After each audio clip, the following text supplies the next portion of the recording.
नमस्कार मित्रांनो, कसे आहात सगळे? मस्त मजेत ना? एस क्लास एज्युकेशन बाय सुहानीमध्ये तुम्हा सर्वांचं मनापासून स्वागत आहे.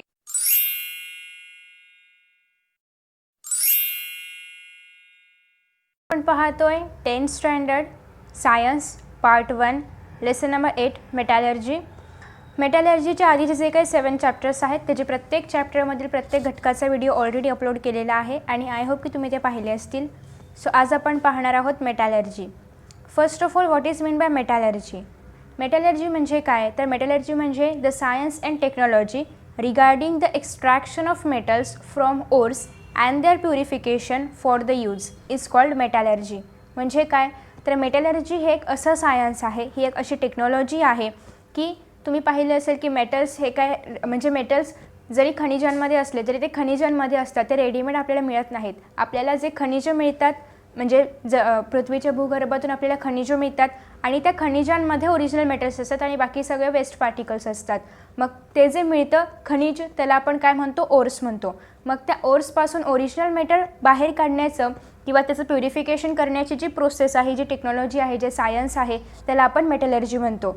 मग त्या ओर्समधून मेटल्स बाहेर काढणं, त्याचं प्युरिफिकेशन करणं आणि ते प्रॉपर यूजसाठी वापरण्या इतपत चांगलं होणं हे सगळं मेटलर्जीमध्ये येतं.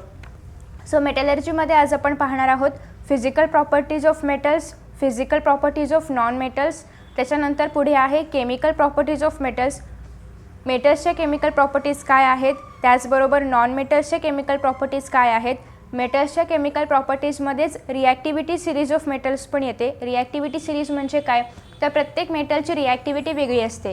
काही मेटल्स हायली रिॲक्टिव्ह असतात, काही मेटल्स लेस रिॲक्टिव्ह असतात. मग हायली रिॲक्टिव्हमध्ये पोटॅशियम, सोडियम येणार, लेस रिॲक्टिव्हमध्ये कॉपर येणार, त्याचबरोबर मर्क्युरी, सिल्वर, गोल्ड यांसारखे सगळे एलिमेंट्स येणार, यांसारखे सगळे मेटल्स येणार.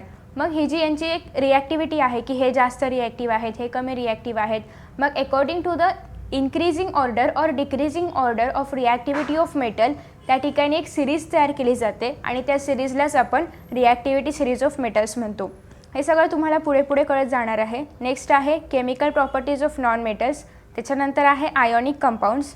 आयोनिक कंपाऊंड्स आपण पाहणार आहोत मेटलर्जी या चॅप्टरमध्ये. आणि नेक्स्ट जो आपला चॅप्टर आहे कार्बन कंपाऊंड, त्याच्यामध्ये आपण पाहणार आहोत कोवॅलंट कंपाऊंड्स किंवा कोवॅलंट बॉन्ड्स. नेक्स्ट आहे metallurgy various concepts.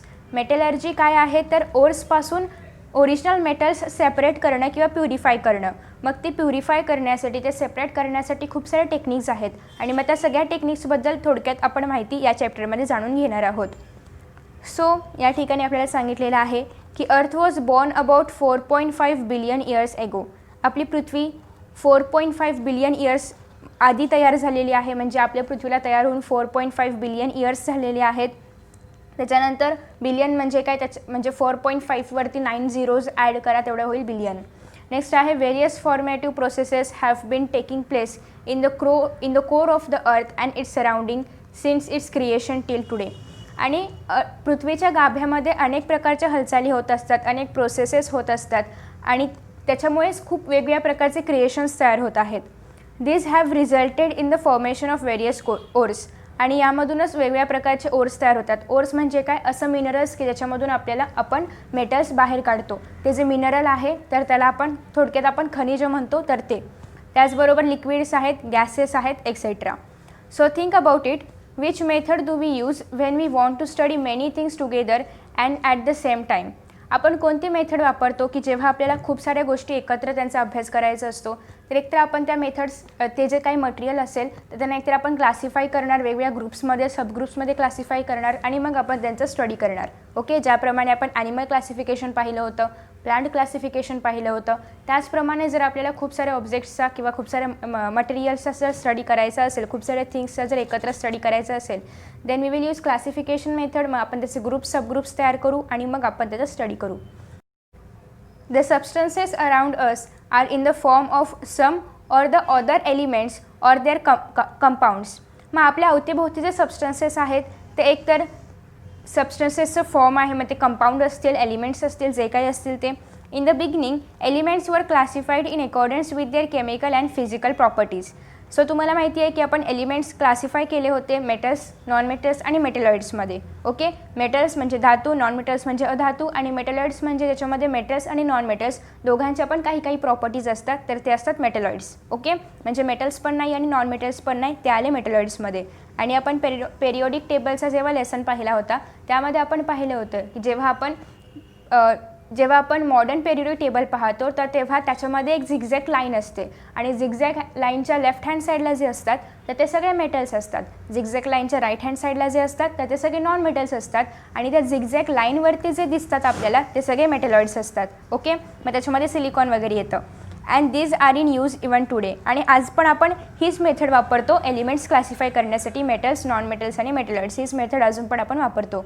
You have studied their characteristics in the last standard. Previous स्टँडर्ड्समध्ये तुम्ही मेटल्सचे प्रॉपर्टीज काय आहेत, त्याचबरोबर नॉन मेटल्सचे प्रॉपर्टीज, मेटलॉइड्सचे प्रॉपर्टीज काय आहेत ते सगळं स्टडी केलेलं आहे. We are going to get more information about them in this lesson. आणि या लेसनमध्ये आपण याचबद्दल आपण अजून इन्फॉर्मेशन बघणार आहोत की मेटल्सच्या प्रॉपर्टीज काय आहेत, नॉन मेटल्सच्या प्रॉपर्टीज काय आहेत.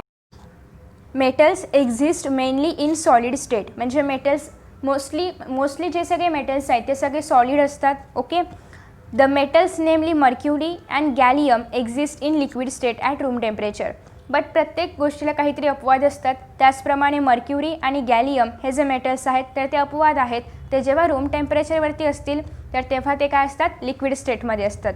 So what is room temperature? Room temperature म्हणजे जे नॉर्मल टेम्परेचर असतं तर ते टेम्परेचर आपल्या रूममध्ये जे नॉर्मल टेम्परेचर असतं लॅबोरेटरीमध्ये वगैरे तर ते कसं असतं, त्या टेम्परेचरला आपण रूम टेम्परेचर असं म्हणतो. Metal possesses lustre. लस्टर म्हणजे चकाकी. मेटल्स चकाकतात. मग तुम्ही गोल्ड पाहिलं असेल ते पण चकाकतं, सिल्वर पाहिलं असेल ते पण चकाकतं. सो मेटल्सला काय असतात, लस्टर असतं. तांबं पाहिलं असेल, कॉपर पाहिलं असेल ते पण चकाकतं. म्हणजेच काय असतं, मेटलला लस्टर असतं.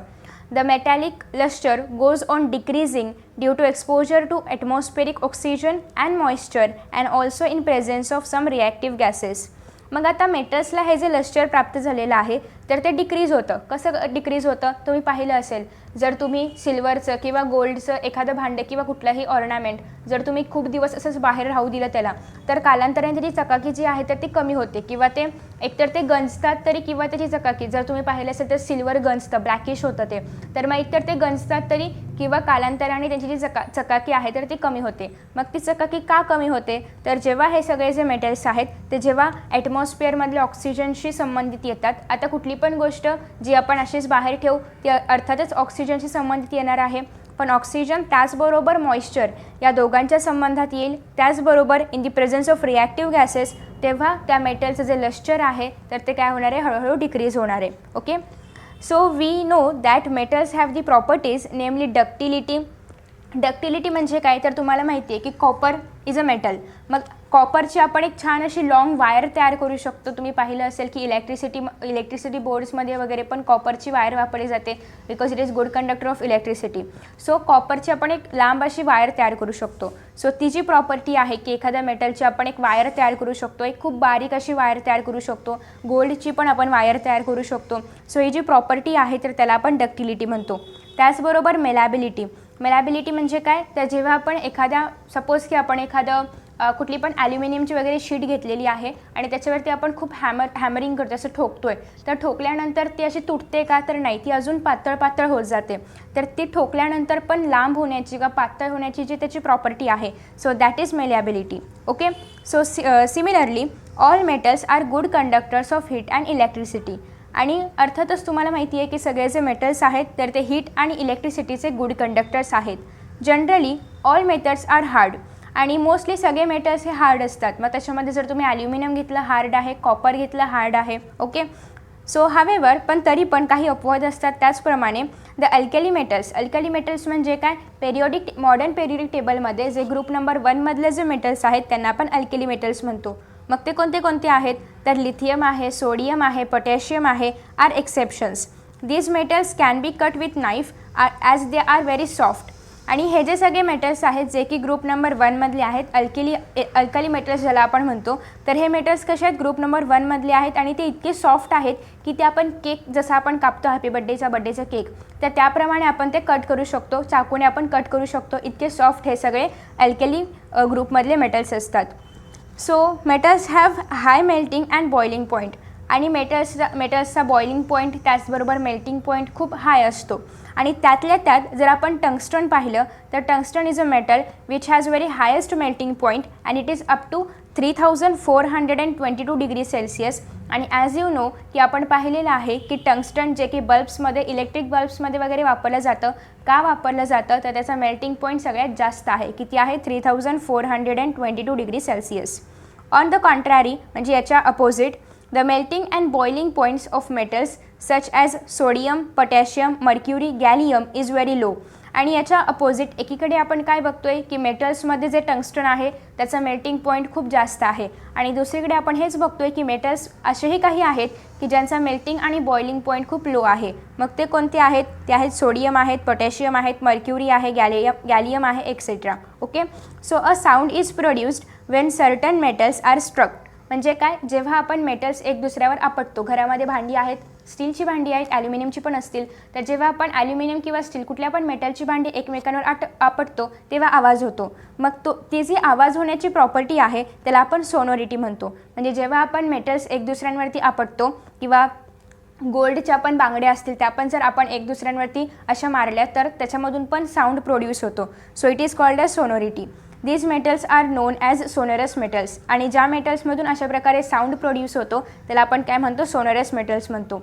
जर मेटल्समधून साऊंड कसा प्रोड्यूस होतो हे पण आपण याआधी पाहिले की जेव्हा आपण बेल पाहिलं होतं, इलेक्ट्रिक बेल असेल किंवा मॅग्नेटिक बेल असेल, तर त्याच्यामध्ये पण आपण बघितलं होतं की जेव्हा मेटल्स एक दुसऱ्यावरती अशा स्ट्रक्ट होतात किंवा एक दुसऱ्यांवरती आदळतात तेव्हा त्यापासून साऊंड प्रोड्यूस होतो. ओके.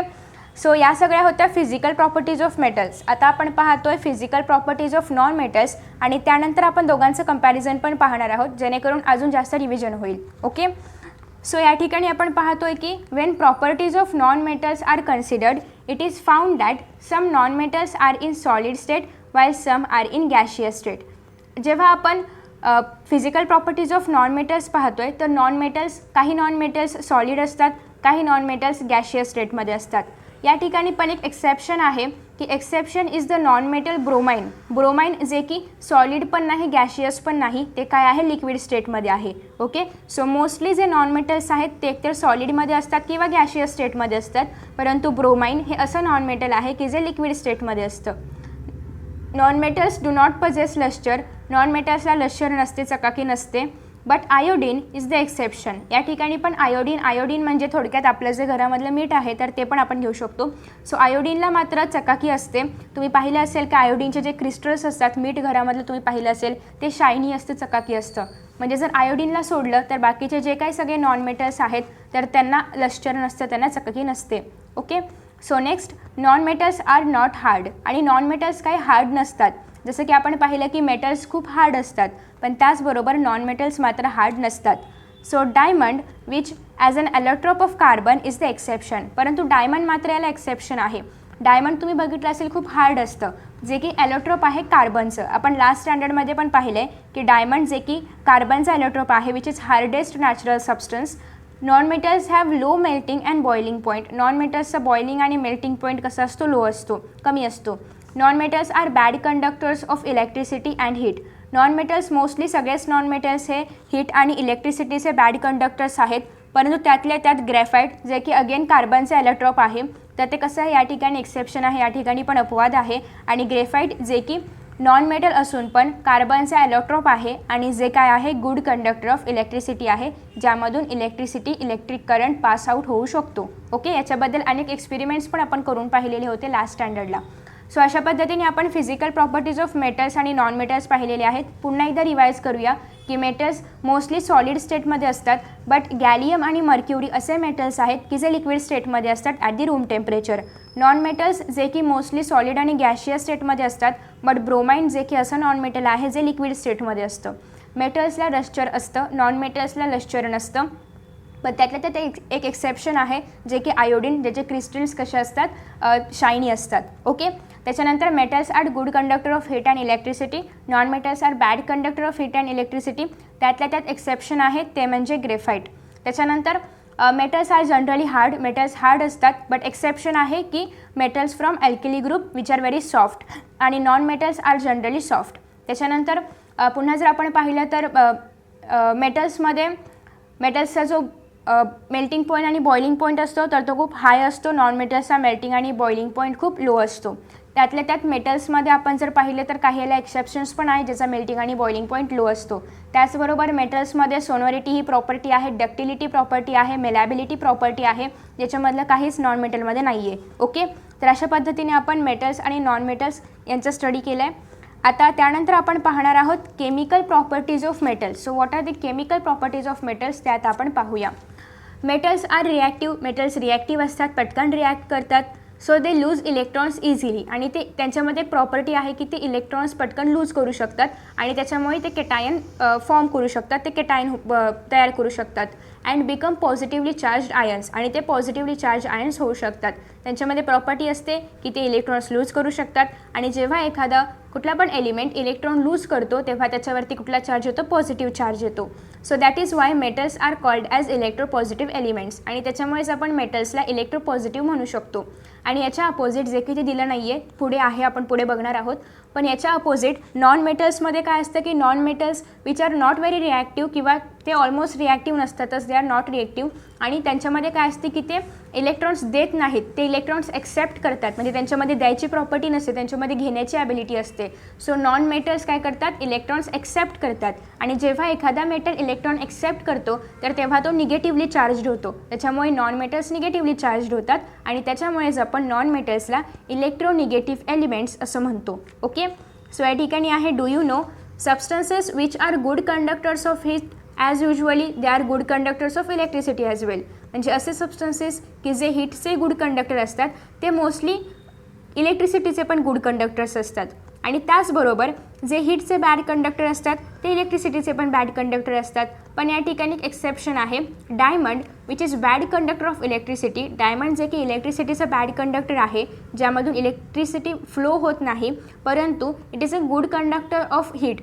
परंतु ते हीटचं उष्णतेचं गुड कंडक्टर आहे, सुवाहक आहे. ओके, तर अशा प्रकारे मोस्टली आपण हे पाहतो की जे बॅड कंडक्टर आहेत हीटचे ते इलेक्ट्रिसिटीचे पण बॅड कंडक्टर असतात. जे हीटचे गुड कंडक्टर आहेत ते इलेक्ट्रिसिटीचे पण गुड कंडक्टर असतात. परंतु याला एक्सेप्शन आहे, ते म्हणजे डायमंड, जे की इलेक्ट्रिसिटीचं बॅड कंडक्टर आहे परंतु हीटचं गुड कंडक्टर आहे. ओके, त्याच्यानंतर ट्राय दिस म्हणून एक ॲक्टिव्हिटी आहे. ॲपॅरेटिस आहेत पेअर ऑफ टंग्स और spatula, knife, burner etcetera. Okay, तुम्हाला एकतर पक्कड घ्यायची आहे किंवा स्पॅच्युला घ्यायचा आहे आणि नाईफ चाकू घ्यायचा आहे, बर्नर घ्यायचा आहे एक्सेट्रा. केमिकल्स घ्यायचे आहेत samples of aluminium, copper, iron, lead, magnesium, zinc and sodium. या ठिकाणी एक नोट सांगितलेली आहे की सोडियम तुम्हाला केअरफुली वापरायचं आहे. का तर sodium is highly reactive element आणि त्याची पटकन रिॲक्शन घडून येते as compare to the other elements, other chemicals. So sodium आपल्याला केअरफुली वापरायचं आहे in the presence of teacher. Next आहे procedure. Hold the sample of each of the above metals at the top of the flame of a burner with the help of a pair of tongs or spatula. तुम्हाला spatula घ्यायला सांगितलं होतं. स्पॅच्युलामध्ये तुम्हाला हे जे सगळे या ठिकाणी केमिकल्स सांगितलेले आहेत तर या केमिकल्सपैकी प्रत्येक केमिकल या स्पॅच्युलाला लावायचं आहे आणि बर्नरच्या वरती धरायचं आहे आणि काय त्याच्यामध्ये चेंजेस होत आहेत किंवा ते फायर कॅच करतं आहे का वगैरे वगैरे बघायचं आहे. फक्त या ठिकाणी एक नोट डाऊन करायचं आहे की सोडियम मात्र व्यवस्थित हाताळायचं आहे कारण sodium is a highly reactive element. Okay, next which metal catches fire readily. आता या ठिकाणी कुठला मेटल पटकन फायरला कॅच करतो, अर्थातच sodium, because it is highly reactive element. Next आहे how does the surface of a metal appear on catching fire. जेव्हा एखादा मेटल, आता हे सगळे मेटल्स आहेत, मग हे सगळे मेटल्स जेव्हा फायर कॅच करतात तेव्हा त्यांच्यावरती कुठल्या प्रकारचा कलर येतो. म्हणजे जेव्हा ते फायर कॅच करतात तर तेव्हा त्यांच्यावरती कुठला तरी थर येतो. कोणता थर येतो तर ग्रेश ब्लॅक असा थर त्यांच्यावरती येतो. नेक्स्ट आहे की what is the colour of the flame while the metal is burning on the flame. म्हणजे जेव्हा फ्लेमवरती ते मेटल्स बर्न होत होते तेव्हा त्या फ्लेमचा कलर काय होता, कारण फ्लेमचा कलर चेंज होत असतो. मग त्या फ्लेमचा कलर काय असेल तर मोस्टली जेव्हा हे सगळे मेटल्स बर्न होत असतात तेव्हा त्या फ्लेमचा कलर हा ब्ल्यू होत जातो, जे की आपण या डायग्राममध्ये पण बघू शकतो की कशाप्रकारे फ्लेमचा कलर ब्ल्यू चेंज झालेला आहे म्हणजे. ओके, सो आता आपण पाहतोय reactions of metals. So reactions of मेटलमध्ये पहिल्यांदा आहे की जेव्हा मेटल्स ऑक्सिजनशी रिॲक्ट करतात तेव्हा काय होतं. सो जेव्हा आता या ठिकाणी एक स्टेटमेंट लक्षात ठेवायचं आहे की जेव्हा मेटल्स ऑक्सिजनशी रिॲक्ट करतात तर तेव्हा तयार होणारं जे काय असेल तर ते मेटल ऑक्साईड तयार होतं. म्हणजेच थोडक्यात एम आपण मेटलसाठी वापरतो आहे, कुठल्याही एलिमेंटसाठी नाही येते. एम मी या ठिकाणी मेटलसाठी वापरते. जेव्हा मेटल रिॲक्ट करतात ऑक्सिजनशी तेव्हा या ठिकाणी मेटल ऑक्साईड तयार होतं. काय तयार होतं? Metal oxide. ओके. त्याचबरोबर एकतर या ठिकाणी मेटल ऑक्साईड नंतर वॉटर बाहेर पडणार. ओके. आता या ठिकाणी जेव्हा एक बाय प्रोडक्ट असेल तर ते वॉटर पण असू शकतं. त्याच्यानंतर नेक्स्ट आहे, आता आपण स्टेटमेंट वाचूया. फक्त एवढंच लक्षात ठेवायचं आहे की metal plus oxygen will give you metal oxide. Metals combine with oxygen on heating in air and metal oxides are formed.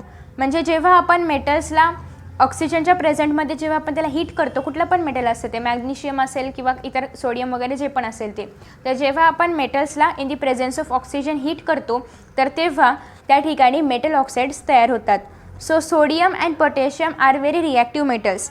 त्यातल्या त्यात सोडियम आणि पोटॅशियम हे जे मेटल्स आहेत they are very reactive metals. पटकन रिॲक्ट करतात, ते पटकन रिॲक्शन घडवून आणतात. Sodium metal combines with oxygen in the air even at room temperature and forms sodium oxide. Sodium फक्त रूम टेम्परेचरवरती असेल तरी पण ते ऑक्सिजनची रिॲक्शन घडवून आणतं आणि लगेच ते त्याच्या स्वतःच्या फॉर्ममध्ये न राहता ऑक्सिजनशी त्याची रिॲक्शन झाल्यामुळे त्याचं सोडियम ऑक्साईड तयार होतं. ओके. सो आता या ठिकाणी सोडियमचं सोडियम ऑक्साईड कसं तयार होतं ते दिलेलं आहे की 4Na जे की सॉलिड स्टेटमध्ये असतं, Na जे की सॉलिड स्टेटमध्ये आहे, प्लस रिॲक्शन घडून येते ऑक्सिजनशी जे की गॅसियस स्टेटमध्ये आहे आणि product after the reaction product तयार होतं 2Na2O म्हणजेच सोडियम ऑक्साईड या ठिकाणी तयार होणार आहे. ओके. त्याच्यानंतर पुढे आहे on exposure to air sodium readily catches fire. जेव्हा पण सोडियम कुठल्या पण एअरच्या संपर्कामध्ये येतो, एअर म्हणजे त्या ठिकाणी ऑक्सिजन असणारच आहे, मग सोडियम जेव्हा ऑक्सिजनशी संपर्कामध्ये येतो आणि सोडियम खूप पटकन रिॲक्ट होत असल्यामुळे सोडियम जेव्हा ऑक्सिजनच्या संपर्कामध्ये येतो तर तेव्हा इट कॅचेस फायर, तेव्हा ते पटकन फायर कॅच करतं, म्हणजे पटकन त्याला आग लागते. So therefore to prevent accident, आणि असं जर आपण सोडियम ठेवलं त्याला जर पटकन आग लागत असेल रूम टेम्परेचरवरती ठेवून पण, तर त्या ठिकाणी ॲक्सिडेंट होण्याचा धोका खूप जास्त असतो. मग याच्यामुळे होणारा ॲक्सिडेंट प्रिव्हेंट करण्यासाठी, टाळण्यासाठी लॅबोरेटरीमध्ये जे सोडियम असतं तर ते नेहमी केरोसिनमध्ये ठेवलं जातं की जेणेकरून त्याचा संपर्क बाहेरच्या ऑक्सिजनशी, बाहेरच्या एअरशी येऊ नये आणि त्याने फायर कॅच करू नये, यासाठी त्याला केरोसिनमध्ये ठेवलं जातं. ओके. रॉकेलमध्ये वगैरे ठेवलं जातं. Oxides of some metals are soluble in water. काही मेटल्सचे ऑक्साईड म्हणजे काही मेटल ऑक्साईड्स असे असतात की जे पाण्यामध्ये विरघळू शकतात, सोल्युबल असतात. So they react with water to form alkali, आणि ते पाण्याशी रिॲक्शन घडवून आणतात आणि त्यापासून अल्केली तयार होतं. जसं की या ठिकाणी सोडियम ऑक्साईड आपल्याला दाखवलेला आहे. सोडियम ऑक्साईड जेव्हा, आता सोडियम ऑक्साईड हा पाण्यामध्ये सॉल्युबल आहे, पाण्यामध्ये विरघळू शकतो. जेव्हा सोडियम ऑक्साईड पाण्यामध्ये विरघळतो तर त्यापासून या ठिकाणी अल्केली तयार होतं, दॅट इज 2NaOH. ॲक्वेशियस सोल्युशन असणार आहे, कारण या ठिकाणी वॉटरमध्ये अर्थातच एखादा एलिमेंट जेव्हा किंवा एखादा मेटल ऑक्साईड जेव्हा वॉटरशी रिॲक्शन घडवून आणणार आहे तेव्हा तयार होणारा प्रोडक्ट हे ॲक्वेशियस असणार आहे. सो या ठिकाणी अल्केली तयार होतं. नेक्स्ट आहे We know that magnesium oxide is formed on burning magnesium ribbon in the air. तुम्हाला मॅग्नेशियम रिबन माहिती असेल, आपण याआधी पण हे एक्सपेरिमेंट खूप वेळा केलेली आहेत की जेव्हा आपण मॅग्नेशियमची रिबन जेव्हा आपण बर्नरवरती जाळतो in the presence of oxygen तर तेव्हा त्यापासून मेटल ऑक्साईड तयार होतं. ओके. सो ती रिॲक्शन कशी असते? 2Mg. आता या ठिकाणी Mg जे की मॅग्नेशियम आहे, सॉलिड स्टेटमध्ये आहे, प्लस ते ऑक्सिजनच्या संपर्कामध्ये जेव्हा आपण त्याला बर्न करणार तेव्हा त्यापासून मॅग्नेशियम ऑक्साईड तयार होणार आहे. ओके. सो हे जे मॅग्नेशियम ऑक्साईड आहे ते जेव्हा पाण्याशी रिॲक्ट करणार तर तेव्हा त्यापासून अल्केली तयार होणार आहे, ज्याला की आपण म्हणतो मॅग्नेशियम हायड्रॉक्साईड. ओके.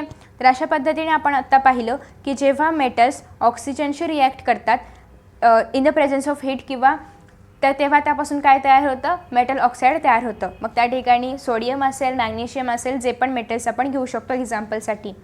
नेक्स्ट आहे reaction of metals with water. So या ठिकाणी पण आपल्याला एक एक्सपेरिमेंट करायचं आहे. आता जेव्हा एखादा मेटल वॉटरशी रिॲक्ट करतो तेव्हा त्यापासून काय तयार होतं? मेटल हायड्रॉक्साईड तयार होतं. मग कुठलं पण मेटल असेल तर मेटल हायड्रॉक्साईड तयार होतं आणि ॲज युज्युअल जो हायड्रोजन गॅस आहे तर तो लिबरेट होणार आहे. ओके. जसं की आपण या ठिकाणी पाहिलं की जेव्हा एखादा मेटल वॉटरशी रिॲक्ट करतो, वॉटरशी जेव्हा त्याची रिॲक्शन होते तेव्हा मेटल हायड्रॉक्साईड तयार होतं आणि जर हायड्रोजन गॅस असेल तर तो लिबरेट होतो. ओके. मोस्टली बऱ्याचशा रिॲक्शन्समध्ये हायड्रोजन गॅस हा लिबरेट होतो. लिबरेट म्हणजे बाहेर सराउंडिंगमध्ये जातो. सो ॲपॅरेटस आहे की एक बिकर घ्यायचं आहे. आता आपण पाहतोय की या एक्सपेरिमेंटसाठी काय केमिकल्स वापरायचे आहेत. तर सॅम्पल्स ऑफ व्हेरियस मेटल्स, तुम्ही अनेक मेटल्सचे सॅम्पल्स घेऊ शकता. फक्त एक नोट आहे की तुम्हाला सोडियम नाही वापरायचे. ओके, मग तुम्ही पोटॅशियम, कॅल्शियम, कॉपर वगैरे यांसारखे, झिंक, ॲल्युमिनियम यांसारखे मेटल्स घेऊ शकता. नेक्स्ट आहे तुम्ही वॉटर घ्यायचं आहे, कारण वॉटरसोबतच आपण रिॲक्शन घडवून आणतो आहे. सो प्रोसिजर अशी आहे की तुम्हाला एका बिकरमध्ये पाणी घ्यायचं आहे, कोल्ड वॉटर घ्यायचं आहे आणि त्याच्यामध्ये तुम्ही जे पण मेटल्स निवडले असतील तर ते हळूहळू टाकायचे आहेत. ओके, वेगवेगळ्या बिकरमध्ये वेगवेगळे मेटल्स टाकायचे आहेत. So which metal reacts with water. आता तुम्ही पोटॅशियम घेतला असेल, कॅल्शियम घेतला असेल, ॲल्युमिनियम घेतलं असेल, झिंक वगैरे घेतलं असेल, तर यापैकी कुठल्या मेटलने पटकन रिॲक्शन घडवून आणली, कुठल्या मेटलची रिॲक्शन वॉटरसोबत घडून आली. तर तुम्ही जे पण मेटल्स घेतले असतील त्यावर हे डिपेंड आहे की त्या ठिकाणी तुम्ही पोटॅशियम घेतलं असेल तर पोटॅशियम, कॅल्शियम वगैरे हे सगळे जे मेटल्स आहेत तर ते कोल्ड वॉटरशी रिॲक्ट होतात. त्याचबरोबर सोडियम पण कोल्ड वॉटरशी रिॲक्ट होतं, पण आपण सोडियमचं एक्सपेरिमेंट करून नाही बघितले, पण तरी पण ते होतं. नेक्स्ट आहे which metal floats on water. आता पाण्यावरती कोणतं मेटल तरंगतं, तर पाण्यावरती कॅल्शियम तरंगतं. का तरंगतं, तर जेव्हा वॉटरमध्ये काय असतं, वॉटरचा मॉलिक्युलर फॉर्म्युला काय आहे, H2O, म्हणजे वॉटरमध्ये काय असतं, हायड्रोजन गॅस असतो. ओके, सो जेव्हा कॅल्शियम आपण पाण्यामध्ये टाकतोय, कोल्ड वॉटर असो तर कोल्ड वॉटरमध्ये आपण जेव्हा टाकतोय तर तेव्हा जे हायड्रोजन गॅस जो आहे तर हायड्रोजन गॅसचे बबल्स त्या कॅल्शियमच्या सरफेसवरती चिटकून बसतात आणि आता जेव्हा हायड्रोजन गॅसचे बबल्स चिटकत आहेत तेव्हा त्या कॅल्शियमचं वेट अर्थातच लो होणार आहे आणि त्याच्यामुळे ते कॅल्शियम पाण्याच्या सरफेसवरती येणार आणि फ्लोट करणार आहे, स्विमिंग. ओके, सो अशा पद्धतीने त्या ठिकाणी कॅल्शियम जे आहे तर ते फ्लोट करणार आहे, स्विम करणार आहे मस्त पाण्यावरती. आता आपण याचं एक्सप्लेनेशन बघूया. तर या ठिकाणी आपल्याला सांगितलेलं आहे की sodium and potassium metal react rapidly and vigorously with water and liberates oxygen gas. म्हणजे सोडियम आहेत आणि पोटॅशियम यांसारखे जे मेटल्स आहेत तर ते पाण्याशी खूप रॅपिडली, खूप पटकन रिॲक्शन घडून आणतात आणि त्याचबरोबर जो हायड्रोजन गॅस जो आहे तर तो लिबरेट होतो, म्हणजे बाहेर पडतो ॲटमॉस्फिअरमध्ये, रिॲक्शनमधून तो बाहेर पडतो. ओके, सो आता या ठिकाणी आपण सोडियम आणि पोटॅशियम यांचे रिॲक्शन बघणार आहोत.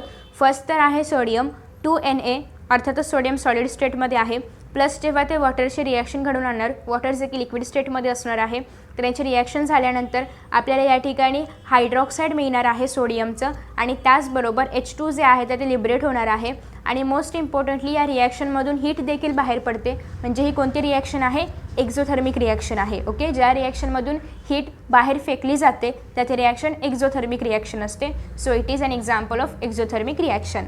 ओके, दुसरं आपण पाहतोय पोटॅशियमबद्दल. पोटॅशियम जे की अर्थात सॉलिड स्टेटमध्ये असणार आहे. पोटॅशियमचं रिॲक्शन होणार आहे कोणासोबत, वॉटरसोबत, लिक्विड स्टेटमध्ये असणार आहे. तेव्हा त्यापासून आपल्याला हायड्रॉक्साईड मिळणार आहे पोटॅशियमचं. त्याचबरोबर as usual hydrogen gas liberate होणार आहे आणि हीट गिवन बाहेर दिली जाणार आहे. हे पण एक प्रकारची एक्झोथर्मिक रिॲक्शनच आहे. ओके, तर अशा प्रकारे सोडियम आणि पोटॅशियम खूप पटकन रिॲक्ट होतात वॉटरशी आणि अशा पद्धतीने रिॲक्शन घडवून आणतात. आता नेक्स्ट आहे की कॅल्शियम का स्विम करतं. स्विम म्हणजे फ्लोट होतं. का फ्लोट होतं, तर on the other hand calcium reacts with water slowly. Calcium खूप स्लोली वॉटरचे रिॲक्शन घडवून आणतं, लेस वायगरसली, आणि त्याला काही घाई पण नसते, ते हळूहळू रिॲक्शन घडवून आणत असतं. The hydrogen gas released in this reaction, आणि खूप हळूहळू रिॲक्शन होत असल्यामुळे जो पण हायड्रोजन गॅस आहे तो जेव्हा रिलीज होणार आहे तेव्हा collects on the surface of the metal, आणि मेटल कोणतं आहे, कॅल्शियम, तर कॅल्शियमच्या सरफेसवरती तो कलेक्ट होतो in the form of bubbles, आणि बबल्सच्या फॉर्ममध्ये तो कलेक्ट होतो. And the metal floats on the water, आणि ते जे मेटल आहे किंवा ते जे कॅल्शियम आहे तर ते पाण्यावरती तरंगतं, स्विमिंग. मग आता ही रिॲक्शन कशी आहे, 2Ca म्हणजे कॅल्शियमचे 2 मॉलिक्युल्स जे की सॉलिड स्टेटमध्ये आहेत प्लस 2H2O म्हणजेच वॉटर जे की लिक्विड स्टेटमध्ये आहे. रिॲक्शन घडून आल्यानंतर 2CaOH2 जे की कॅल्शियम हायड्रॉक्साईड आहे, ॲक्वेशियस सोल्युशन आहे, प्लस H2 गॅस लिबरेट होणार आहे. लिबरेट म्हणजे त्याचे बबल्स तयार होणार आहेत. ओके, सो हे तर झालं की पोटॅशियम, सोडियम आणि कॅल्शियम जे की पाण्यामध्ये सॉल्युबल आहेत किंवा पाण्याची रिॲक्शन घडवून आणतात.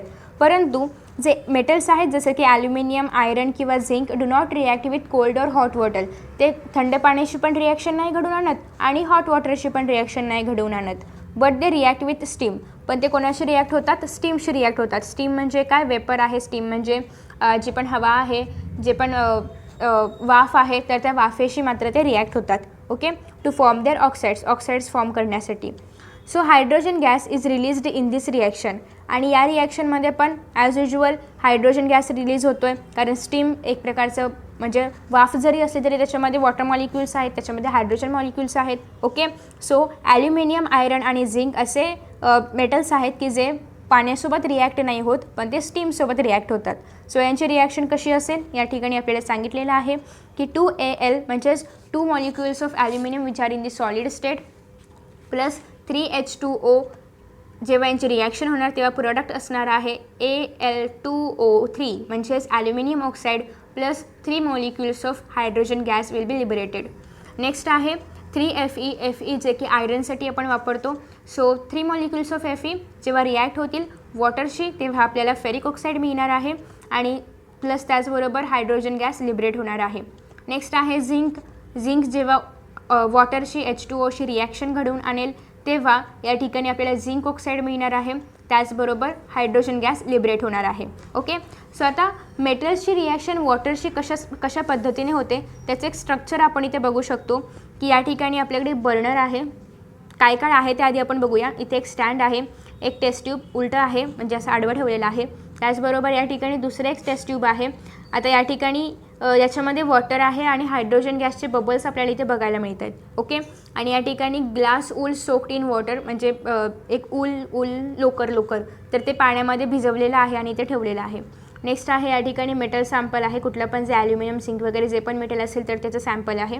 आणि या ठिकाणी कोर्क लावलेला आहे जेणेकरून याच्यामधून जो पण हायड्रोजन गॅस वगैरे लिबरेट होणार आहे तर तो जस्ट याच्यामधून लिबरेट व्हावा. ओके, अशा पद्धतीने स्ट्रक्चर आहे. सो जेव्हा आपण जे मेटल आहे तर त्याला आपण जेव्हा बर्न करू तर तेव्हा अशा पद्धतीने रिॲक्शन इथे घडून येणार आहे. सो आफ्टर दॅट नेक्स्ट आता आपण पाहतोय reaction of metals with oxygen लिहिलं आहे इथे, बट ॲक्च्युली या ठिकाणी ऑक्सिजन नसून या ठिकाणी ॲसिड आहे. Okay, reaction of metals with acid. So in the earlier chapter we have looked in reaction of metals with acids. Are all the metals equally reactive म्हणजे सगळे मेटल्स सारखेच reactive असतात का? सोडियम पटकन रिॲक्ट होतं तर calcium पण पटकन रिॲक्ट होतं का? तर नाही, प्रत्येकाचं रिॲक्टिव्हिटी वेगळी असते. सो याचा आन्सर आहे no. When samples of aluminium, magnesium, iron और zinc are treated with dilute sulfuric or hydrochloric acid, sulfate or chloride salts of metals are formed. जेव्हा आपण मॅग्नेशियम किंवा आयरन किंवा ॲल्युमिनियम वगैरे यांसारखे मेटल्स जेव्हा आपण घेऊ आणि त्यांचे रिॲक्शन आपण डायल्यूट सल्फ्युरिक किंवा डायल्यूट हायड्रोक्लोरिक ॲसिडशी घडवून आणू तर त्या ठिकाणी एकतर आपल्याला सल्फेट मिळणार आहे किंवा क्लोराईड सॉल्ट्स मिळणार आहेत. ओके, परंतु त्या ठिकाणी as usual hydrogen gas liberate होणार आहे, परंतु या मेटल्सची रिॲक्टिव्हिटी मात्र प्रत्येकाची वेगवेगळी असणार आहे. कोणी एखादं मेटल HClशी खूप पटकन रिॲक्ट होतो आहे, कोणी खूप त्याच्यापेक्षा थोडा लेस रिॲक्टिव्ह आहे. ओके, तर मग त्यासाठी आपल्याला रिॲक्टिव्ह सिरीज माहीत असणं गरजेचं आहे. सो याच्यानंतर आपण रिॲक्टिव्हिटी सिरीज पण बघणार आहोत.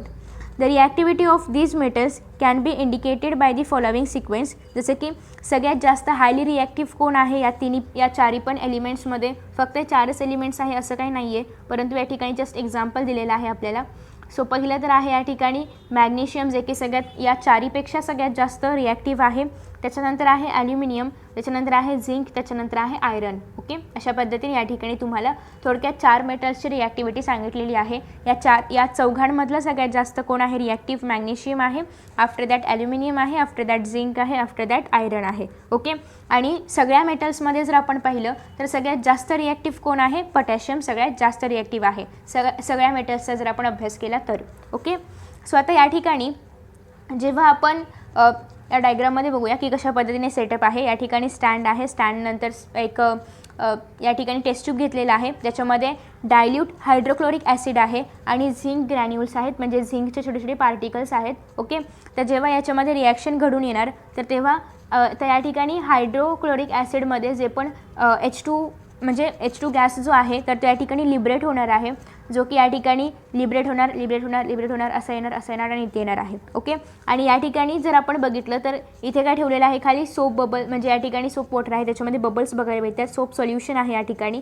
आणि त्याच्यामधून हे बबल्स बाहेर येणार आहेत. आणि जेव्हा हे बबल्स बाहेर येत असताना आपण जर इथे मध्येच एक कॅन्डल जर ठेवली तर हे बबल्स इथे अटॅक झाल्यानंतर एक असं थोडंसं एक्सप्लोजन होणार आहे. ज्या पद्धतीने तुम्ही फटाके बघितले असतील कसे असे क्रॅकर्स तुम्ही बघितले असेल कसे आवाज करतात, तर त्या पद्धतीने या ठिकाणी हे जे बबल्स आहेत तर ते आवाज करणार आहेत.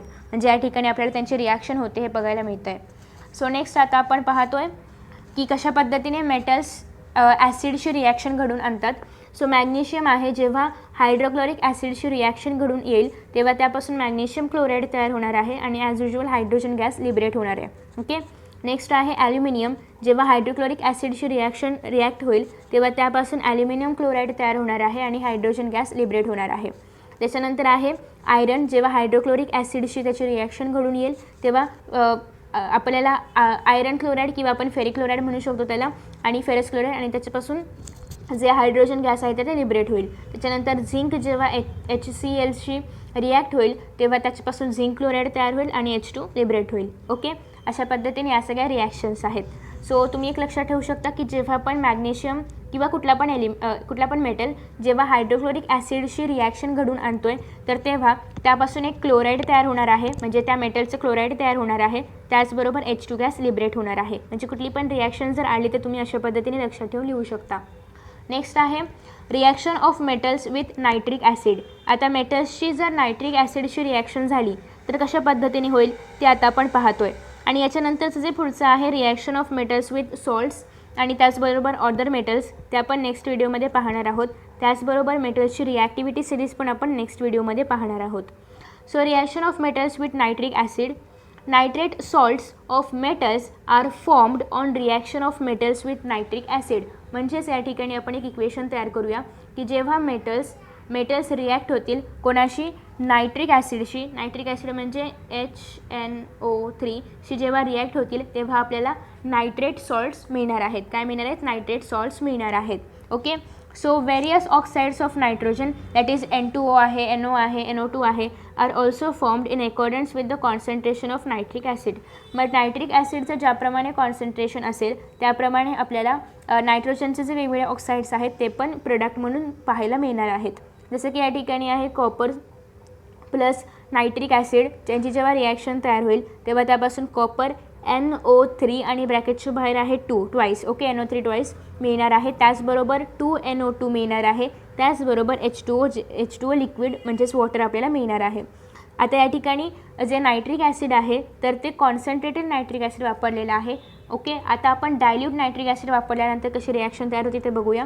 सो या ठिकाणी Cu जे की कॉपरचे 3 मॉलिक्युल्स आहेत प्लस डायल्यूटसाठी आपण 8 मॉलिक्युल्स ऑफ नायट्रिक ॲसिड वापरतो आहे आणि त्याच्यापासून तयार होते CuNO3 ट्वाईस. त्याचबरोबर 2NO. ओके. 2NO या ठिकाणी जे की ऑक्साईड ऑफ नायट्रोजन आहे तर ते तयार झालेलं आहे plus 4 molecules of H2O water. Okay. अशा पद्धतीने ही रिॲक्शन आहे. आता या ठिकाणी एक इन्फॉर्मेशन आहे about aqua regia. Aqua regia is a highly corrosive, खूप जास्त कोरोजिव्ह आहे ते, म्हणजे पटकन गंजणारं आहे. And fuming liquid. It is one of the few reagents which can dissolve the noble metals like gold and platinum. आणि गोल्ड आणि प्लॅटियम यांसारख्या नोबेल मेटल्सला ते डिझॉल्व करू शकतं. So aqua regia is freshly prepared by mixing concentrated hydrochloric acid. मग आता हे aqua regia कसं बनवतात तर हायड्रोक्लोरिक ॲसिड आणि कॉन्सन्ट्रेटेड हायड्रोक्लोरिक ॲसिड आणि कॉन्सन्ट्रेटेड नायट्रिक ॲसिड हे जर 3:1 म्हणजे 3 molecules of concentrated hydrochloric acid आणि 1 मॉलिक्युल ऑफ नायट्रिक ॲसिड जेव्हा आपण एकत्र करू तर त्याच्यापासून आपल्याला ॲक्वा रेजिया मिळणार आहे. ओके. सो अशा पद्धतीने आपण आज या व्हिडिओमध्ये केमिकल प्रॉपर्टीज ऑफ मेटल्स बघत होतो आणि त्याच्यामध्ये आपण 4 प्रॉपर्टीजपर्यंत बघितलेलं आहे. नायट्रिक ॲसिडच्या रिॲक्शनपर्यंत बघितलेलं आहे. नेक्स्ट व्हिडिओमध्ये आपण पाहणार आहोत reactions of metals with salts of other metals. त्याचबरोबर जे इतर राहिलेले पार्ट्स आहेत तर ते, आणि त्याचबरोबर chemical properties of non metals. So I hope की तुम्हाला हा व्हिडिओ समजला असेल आणि व्हिडिओ आवडला असेल तर लाईक शेअर कमेंट करा. त्याचबरोबर चॅनलला सबस्क्राईब करा. So thank you for watching this video. See you in next video.